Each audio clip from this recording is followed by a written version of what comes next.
Y seguimos con la historia de Alejandro Magno. Este es el último capítulo, porque ya nos tiene hasta acá.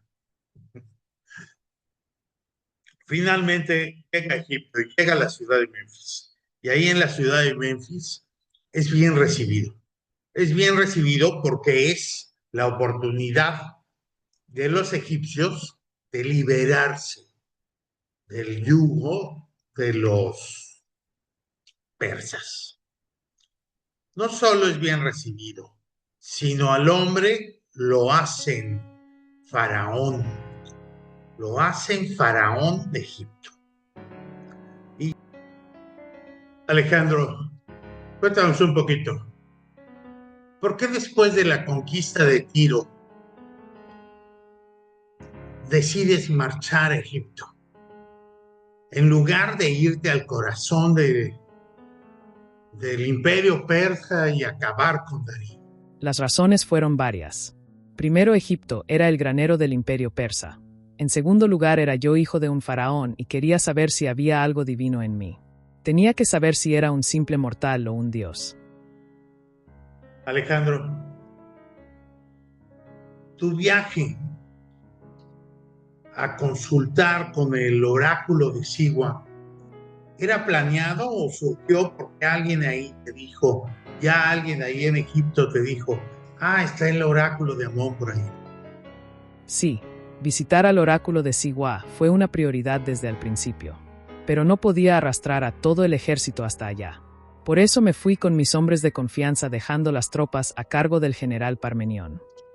¿Qué fue lo que te dijo verdaderamente el oráculo de Sigua? El oráculo me confirmó que era hijo del faraón Nectanebo II, y por lo tanto hijo del dios Amón. A partir de ese momento mi misión fue muy clara. Tenía que conquistar todo el mundo. Era hijo de un dios. Y ya como faraón de Egipto, empieza a bordear lo que es la costa del Mediterráneo. ¿Para qué? La idea de Alejandro, que no es desdeñable de ninguna manera, es encontrar un lugar para fundar una ciudad que pueda ser un puerto donde pueda no solo abastecerse desde, desde Macedonia, sino a la postre que vaya a ser una ruta comercial entre esa parte de África, entre Egipto y el mundo helénico. Y entonces llega a un lugar, le parece bien, y ahí empieza a decir, pues esto va aquí, podemos hacer esto y esto y esto. Y le deja encargado la obra a uno de los arquitectos, un tal Dinócrates. Y empieza ahí, esta ciudad, lógicamente se llamaría Alejandría, porque ya ven que el ego de este chango era muy chiquito. Y fundó, ya sabemos, quién sabe cuántas Alejandrías en el campo. Aquí fue donde estuvo la famosa biblioteca de Alejandría, de la que Herodoto y Plutarco dicen que llegó a tener más de 1 millón de tomos. Y ahorita dicen, bueno, pues 1 millón de tomos, la biblioteca francesa, también la biblioteca de Nueva York. Sí, ahora que está la imprenta en auge y pueden imprimir cualquier cantidad, pero antes que los libros eran prácticamente, no eran prácticamente, eran copias manuscritas, tener 1 millón de tomos era, era el sueño de Diderot y de Lambert, era como tener la enciclopedia, era tener todo el conocimiento de la humanidad en un solo techo. Entonces, funda la ciudad, pero se sigue caminando. Fue un acierto crear un puerto ahí para el comercio. Se sigue caminando y no sabemos, ya le preguntaremos después a Alejandro, no sabemos si ya tenía la idea de ahí aventarse un viaje a un lugar que era el oasis de Siwa, donde estaba el oráculo de Amón, o alguien le dijo, mira, está el oráculo de Amón allá y se fue. No lo sabemos. El chiste es que hace un viaje a través del desierto para llegar a este lugar, al oasis de Siwa. ¿Para qué? Pues para ver si era un dios o no. A la hora que llegan a Siwa, lógicamente no le permiten la entrada a sus acompañantes. Sus acompañantes se quedan fuera y es Alejandro el único que entra a ver. Cuando sale, le preguntan, ¿cómo te fue? Y dice, bueno, fue favorable. Fue favorable, pero como nadie supo de verdad qué fue lo que dijo, él dice, a la postre dice que sí, que fue reconocido como el hijo de Amón y que por lo tanto es un semidios y tiene el derecho divino. Alejandro de Macedonia es hijo de un faraón y es un dios en su persona. Y que por lo tanto es un semidios y tiene el derecho divino. Y es que esta es la historia del pensamiento de este chango. O sea, buscaba de todas las maneras ser protagónico, ser divino, ser así. Un poquito, ¿se acuerdan? Un poquito como el Che Guevara, ¿no? Al Che Guevara no le importaba nada más que llegar a ser alguien, ser importante, ser visto, ser reconocido. Bueno, el Che era un niño idealista que quería cambiar al mundo. Quería ser él, quien acabara con el capitalismo. Esa misma mentalidad, nada más que respaldada por uno de los ejércitos más grandes de su tiempo, la tenía este chavo, Alejandro. Entonces se queda ahí en Egipto casi un año, y el ejército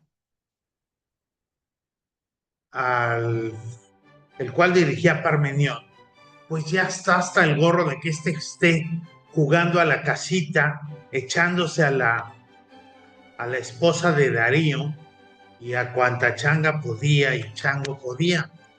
Y entonces lo confrontan los líderes del ejército y le dicen, oye, ¿qué te pasa? Estamos aquí, está el ejército parado, no estamos haciendo nada. ¿A qué nos trajiste al confín del mundo? Y entonces dice, tienes razón, vamos a pelear contra los persas. Y empiezan a marchar ya hacia el continente. Darío III, por su parte, ha estado tratando de juntar la mayor cantidad de changos para darle en la torre al ejército macedonio. Y así, Darío de un lado y estos de otro, se encuentran en una ciudad que se llama Gaugamela. Sí, ya sé que parece broma, pero no, se llama Gaugamela. Se llama Gaugamela y aunque Darío otra vez tiene la ventaja numérica, en un golpe de suerte, otra vez, o en un arrojo de estos de locura, Alejandro consigue romper la fila del ejército, nuevamente hace correr a Darío y obtiene otra victoria. Darío, que antes se refugiaba en Babilonia, se va todavía más al levante. Huye despavorido y sigue mandándole cartas a Alejandro Magno, ofreciéndole dinero, ofreciéndole que ya hasta donde va es de él, que ya ahí muere, que él se quede con todo, que le dé dinero y que ya se acabe la guerra. Pero Alejandro Magno dice que no. Dice que no, que se tiene que rendir, que él es ahora el rey. Cuando uno va ganando la guerra, no negocia. El enemigo tiene que rendirse o morir. Y entonces, huido Darío, y ya con la noticia de que ha huido, ya los persas ya no ponen ninguna resistencia alguna. No es anuncio de resistencia. Y entonces, va caminando, entra a Babilonia, se queda con Babilonia, ahí se pasan unos días, luego se va a Susa. Susa era la capital que había hecho Darío I para él. Así llega a Persépolis, que Persépolis era la ciudad por antonomasia de los persas. Era la ciudad más lujosa, era la capital de Darío III, y estando ahí en una borrachera, dice Plutarco que la esposa, bueno, no la esposa, la pareja de Ptolomeo, uno de sus más allegados, que por cierto era una prostituta, pero ya tenían 3 hijos. A estas alturas ellos ya tenían 3 hijos. Es ella la que le dice ya en plena borrachera a Alejandro: ¿cómo es posible que si vinimos aquí a vengarnos de los persas y los persas quemaron Atenas, cómo es posible que este palacio no esté en llamas? Y entre la borrachera y eso acaban acaban quemando el palacio de Persia. Quemado el palacio, y como la idea es ya agarrar a Darío, matarlo ya para que se acabe la guerra, se dirigen a Ecbatana, donde los chismosos y sus scouts dicen: por allá está. Y entonces van persiguiéndolo para matarlo. Cuando llegan a Ecbatana, se dan cuenta que Darío III fue asesinado por sus propios. Aparentemente, los nobles, encabezados por su mano derecha, que se apellidaba o se llamaba en ese entonces Besos, ¿sí? Besos lo mata. ¿Por qué? Porque sigue ofreciéndole más y más y más y más a Alejandro Magno. El mayor peligro de un rey son sus colaboradores. Ellos siempre quieren el poder. Besos lo mata con la esperanza de que lo deje controlar ciertas satrapías donde se queda él, pero comete el error, bueno, no el error, de todas maneras lo iba a matar, de decirse o de llamarse que es el nuevo emperador. Alejandro ve el cadáver de Darío, lo regresa a Persépolis, y ahí le hace los funerales dignos de un rey. Porque él ya se siente se siente rey y señor de estas tierras y entonces quiere de alguna manera complaciarse con todos y ser el emperador buena onda, cuando en realidad es un maldito psicópata que ha diezmado y ha maltratado y ha acabado con comunidades, matando mujeres, niños y todos. Todos los gobernantes tienen el cumplido de Dios. Olvidan maines son realingan los aftos mos atroces. El poder su rompa. Niños y todos. Pero bueno, Besos se va al Hindu Kush, que es la parte más levante del reino, al este de Asia. Y entonces ahí está, y finalmente decide Alejandro Magno perseguirlo. Primero porque se decía rey de Persia, y segundo porque había matado a Darío. Y no quería dejar el precedente de que el que mate al rey se salga con la suya. ¿Por qué? Porque él ya estaba medio tocadiscos. Ya creía que había conspiraciones contra él por todos lados. No todas las malas acciones las dicto yo. Hay hombres que son capaces de las mayores perversiones. Yo únicamente sugiero las posibilidades. Y es que después de tantos años, ya llevaban 6, 7 años peleando y ganando y no sé qué, ya el ejército persa decía, pues ya muere, ya les ganamos a estos changos, ya venimos a hacer lo que veníamos a hacer, ya qué más podemos ganar. La idea de Alejandro era llegar hasta el confín del mundo, porque se suponía que llegando al mar, ahí se acababa ya el mundo, y esa era la idea de él. Así es que persigue al asesino, a Besos, lo persigue hasta la parte más a levante de él. Me gusta la palabra levante, al oriente del reino.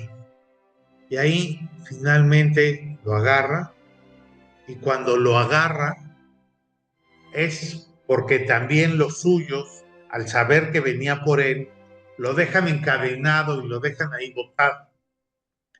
Al final, lo agarra, se lo lleva, lo manda a Persépolis, donde le corta la nariz, las orejas, quién sabe qué, y luego lo mata. En el transcurso de esto, Alejandro ya perdió la cabeza, ya no las trae todas consigo. Acusa al hijo de Parmenión de conspirar para asesinarlo. Y así Filotas, así se llamaba el hijo de Parmenión, es asesinado porque cree que es uno de los que encabeza el complot para asesinar, para matar. Que a lo mejor sí era, porque ya después de tantos años y este loco que seguía avanzando y avanzando y avanzando y avanzando, ya sin guerra, ya sin nada, ya sin motivo, pues a lo mejor ellos también dijeron, Alejandro ya se piró de la cabeza, vamos a darle cuello y nos regresamos todos. Total, manda a Filotas. Y como Filotas es el hijo de Parmenión, y Parmenión es el principal general del ejército, manda una comitiva en secreto para que maten a Parmenión. El peor error de un rey es matar a sus colaboradores más fieles. ¿Por qué? Porque si no, Parmenión se iba a rebelar, y se iba a rebelar con la fuerza del ejército. Era tremendamente peligroso. Otro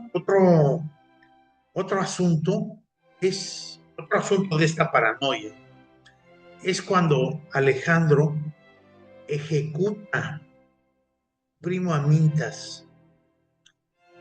¿Por qué? Porque supuestamente Amintas estaba pactando con los persas un plan donde asesinaran a Alejandro y él subiera al trono. De hecho, de alguna manera, Amintas era el legítimo sucesor al trono macedonio. Otra o la tercera, y esta es quizá la más disparatada, es donde se acusa a sus pajes, unos changos que habían llegado recientemente de Macedonia, porque también había como relevos, ¿no? Y traían nueva gente para el ejército. Y entonces estos nuevos pajes, que eran chamacos, que llegaban de Macedonia, hijas de nobles, supuestamente conspiran para asesinar a Carlomagno. Y él se da cuenta y dice que Calístenes, el sobrino de Aristóteles, que lo venía acompañando y que era como el cronista de su vida, como su biógrafo, era el que llevaba toda la historia de la conquista. Dice, no, también es él, y acaba asesinándolo junto con él.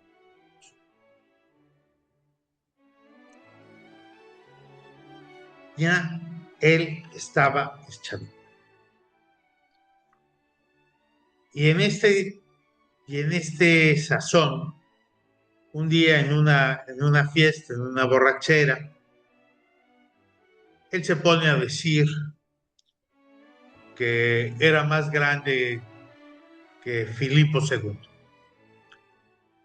Y entonces aquel que le salvó la vida en la primera batalla, a Clito el Negro, no le parece,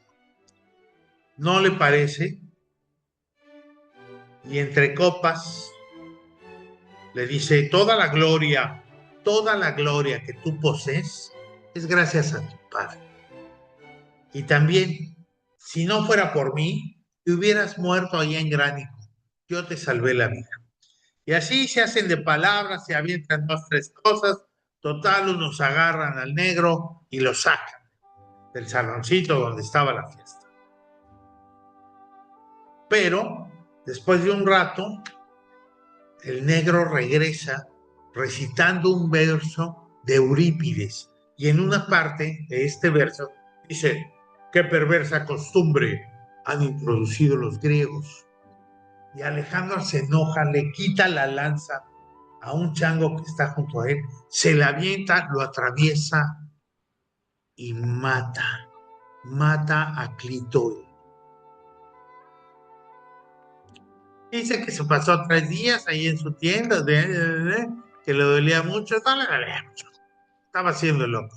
Ya era, desde siempre ya era un psicópata. Y ahora, pues estaba completamente deschavetado. Alejandro Magno no fui en gran estadista. He was an assassin that looked for the power.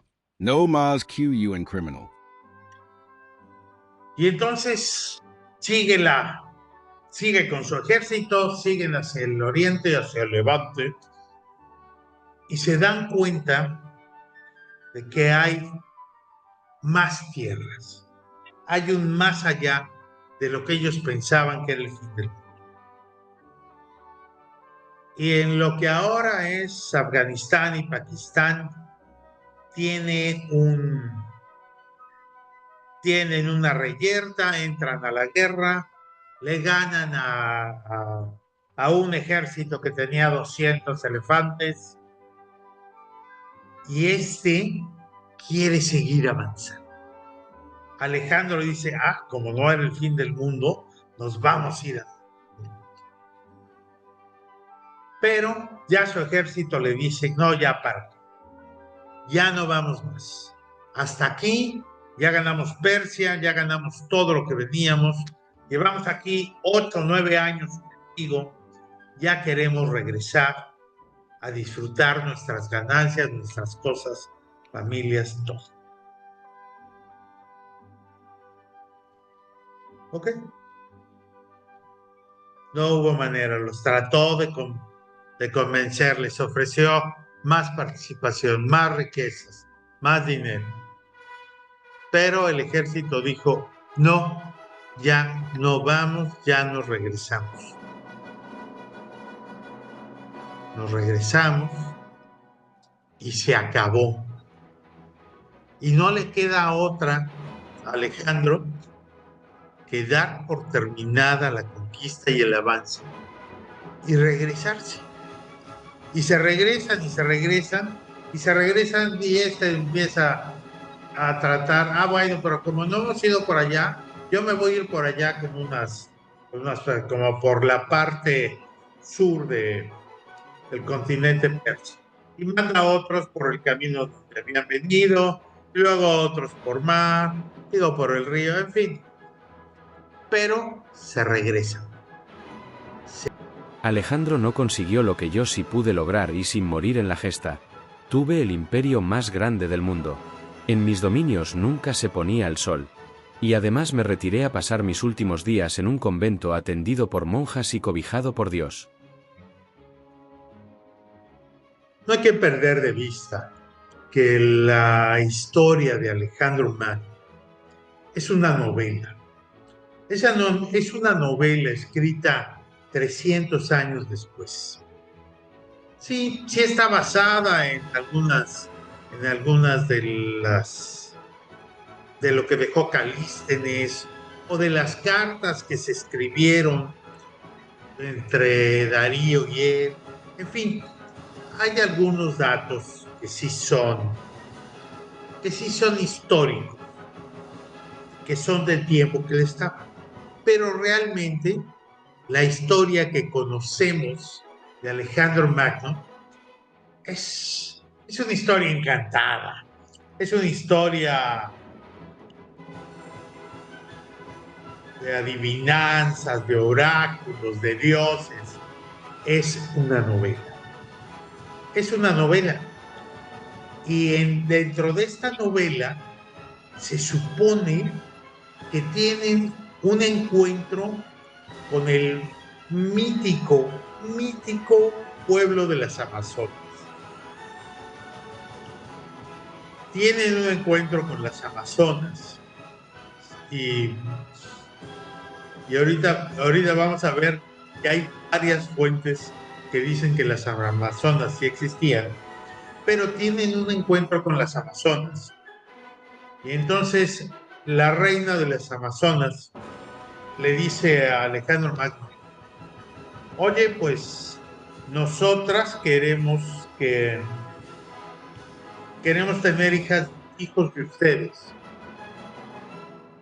Entonces Alejandro Magno dice, pues va, según la historia, las Amazonas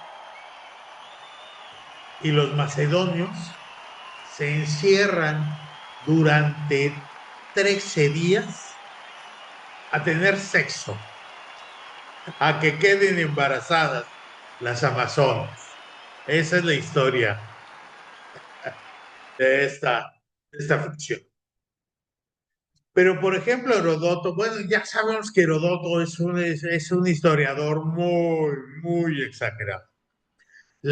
Yo escribí lo que las personas me decían que había sucedido. Yo iba viajando y ellos me platicaban. Yo no lo inventaba. La sitúa en la región fronteriza de Sitia y después en Asia Menor. Diodoro dice que estaban en una ciudad que se llama Temisira. Filóstrato dice que estaban en los montes Tauro. Amiano dice que estaban al este del río Tánasis. Y así. Y luego Procopio dice que estaban en el Cáucaso.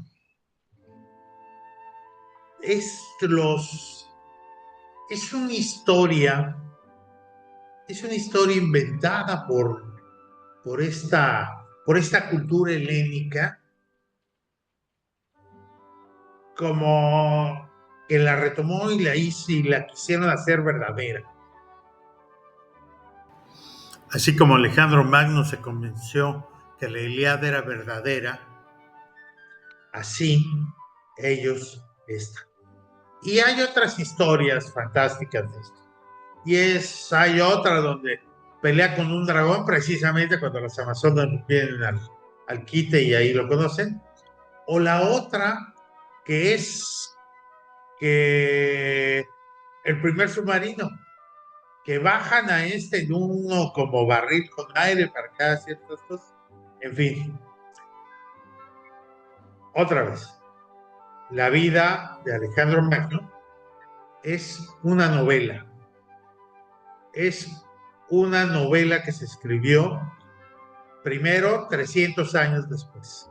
Y luego otros la han retomado y han retomado eso como si fuera verdad. Sí hay cosas verdaderas, les digo, las narraciones de Calístenes, la correspondencia entre Darío y Alejandro Magno y otras fuentes.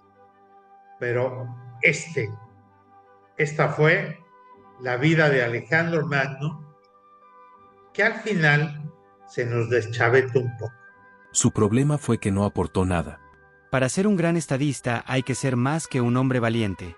Hay que ser un humano inteligente e íntegro. No un asesino despiadado como él. Nadie es hijo de Zeus. Ningún humano comparte mi grandeza. Alejandro Magno, en el regreso hacia Macedonia, muere. Un par de semanas antes, quizá 3 semanas, su pareja Hefestión también había muerto. Murieron de alguna enfermedad, de alguna infección. De las cosas que se quedaron pendientes de que dijera es que la esposa de Darío III acaba siendo de alguna manera pareja de Alejandro Magno y queda embarazada. Y antes de tener al niño, la mujer se mata y mata al niño. Alejandro Magno después se casaría con su hija, con una de sus hijas, con una de las hijas de Darío, argumentando que la esposa le había dado permiso. Aristóteles, cuando le llega la noticia de que Alejandro Magno asesinó a Calístenes, a su sobrino, deja Macedonia y se regresa a Atenas. Y ahí forma una escuela. Los esperamos en el próximo programa con la opinión del escritor Javier Correa y su particular visión de las cosas y de la vida. Acompáñenos en temas simpáticos, en relatos extraordinarios, en sus análisis históricos. Gracias.